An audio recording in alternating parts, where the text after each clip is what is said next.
Welcome back, Phil 301. Dr. K here. I hope you all are doing well. So in our last video, we began our discussion of Maimonides on the problem of the origin of the world.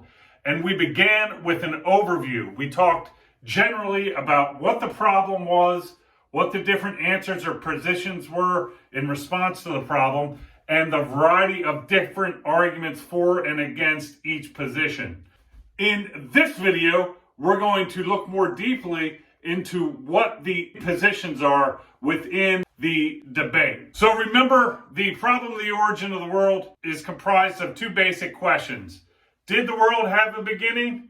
And if so, what was that beginning, or how exactly did it arise? There are two general positions within the debate. What we can call theistic positions and non-theistic positions. The theistic positions are positions that presume God is the cause of the world in one way or another, right? And under the theistic positions, we have the Jewish position, Platonic position, and the Aristotelian position. The non-theistic positions, in their account of the origin of the world, don't include God in any way. And the one non-theistic position Maimonides discusses is the Epicurean position.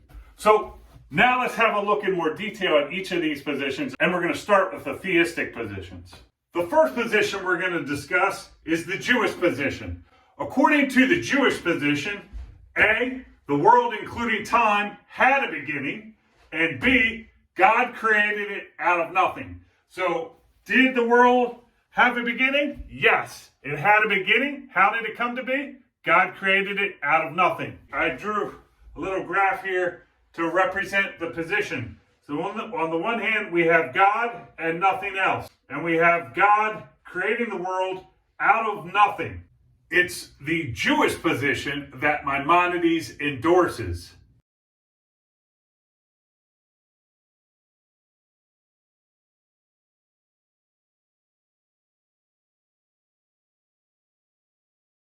The second position that we're going to discuss is the Platonic position. Plato, obviously, was a proponent of this position. According to the Platonic position, the world, including time, had a beginning. And God created the world out of pre-existing matter.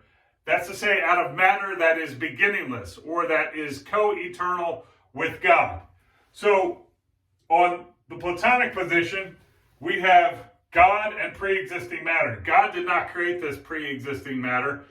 God's always existed, and this pre-existing matter has always existed. God created the world by taking that matter and imposing form on it, right? So God creates the world by taking this pre-existing matter and imposing form and structure on it. And through that, you get the world and you get time, change.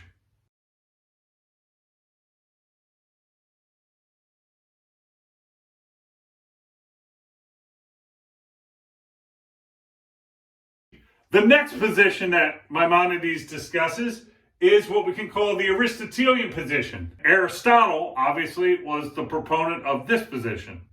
On the Aristotelian position, the world, including time, had no beginning. It has always existed pretty much the way that it is. B, the way it is, that's to say its form, structure, etc., depends upon God's will, which has always been and always will be what it is. So we can draw this down here. So here we have the world, we have time. This is to designate there's no beginning. And I just have T1 here, but that's arbitrary because there is no first moment on the Aristotelian view. The world has always existed. Why? Because God has always existed, and God has always willed the world into existence. So God is the cause of the world, but because God has always willed the world into existence, and God has always existed, right? God didn't have a beginning. His will's always been what it was. He's always willed the world into existence. The world has always existed, right? So we could call this instead of creation, because creation seems to denote something doesn't exist and then it comes into existence. I call this beginningless generation because The world on the Aristotelian view has always existed. God has always just generated it through his will.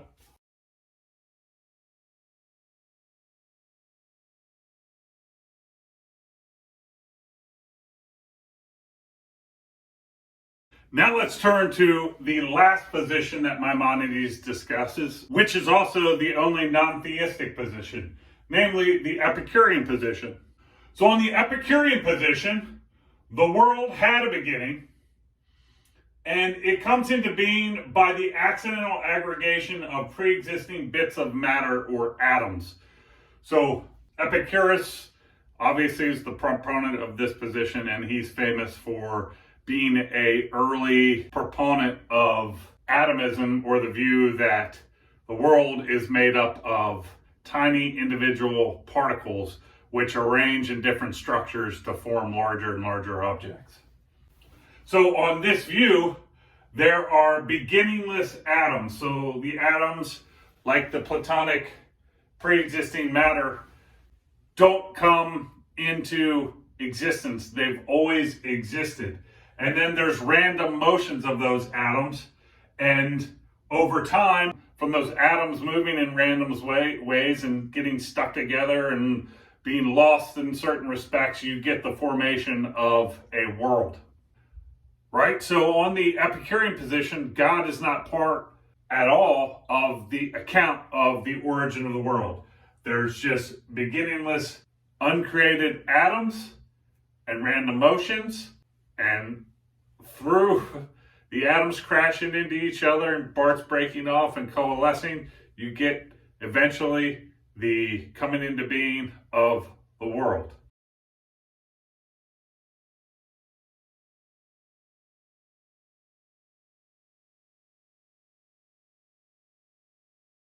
So, did the world have an origin? And if so, how exactly did it come to be? In this video, we've seen 4 different answers to that question. On the Jewish position, it had an origin. God created it out of nothing. On the Platonic position, it had an origin or a beginning. There was God and there's pre-existing matter. God took the pre-existing matter and out of it, he fashioned the world. On the Aristotelian position, the world, including time, had no beginning. God has always existed. He has always willed the world into existence, and hence the world has always existed. On the Epicurean position, the world had a beginning. How did it come to be? It came to be by atoms, which themselves have no beginning, undergoing random motions and over time aggregating to form the structures that constitute the world. So those are the positions. And I've indicated Maimonides is a proponent of the Jewish position. But how does he argue for it? How does he single out this position amongst the 4 positions that had been advanced? Right off the bat, he's going to eliminate the Epicurean position. Maimonides says there's no reason to take this position seriously, as the existence of God has definitely been proven. So Maimonides thinks we can eliminate it because it's non-theistic. But what about the other views besides the Jewish position? In the next video, we're going to look at one of Maimonides' main arguments against the Aristotelian position. So I'll see you in the next video. But before I go, I'm going to leave you with some questions that I want you to think about. All right, so here are the questions. The first is, which of the 4 positions take the world to have a beginning and which do not? The second is, which positions take the world to be dependent on God and which do not? And the last is, which positions take matter to be without beginning? Think on these things, Phil 301. Dr. K out.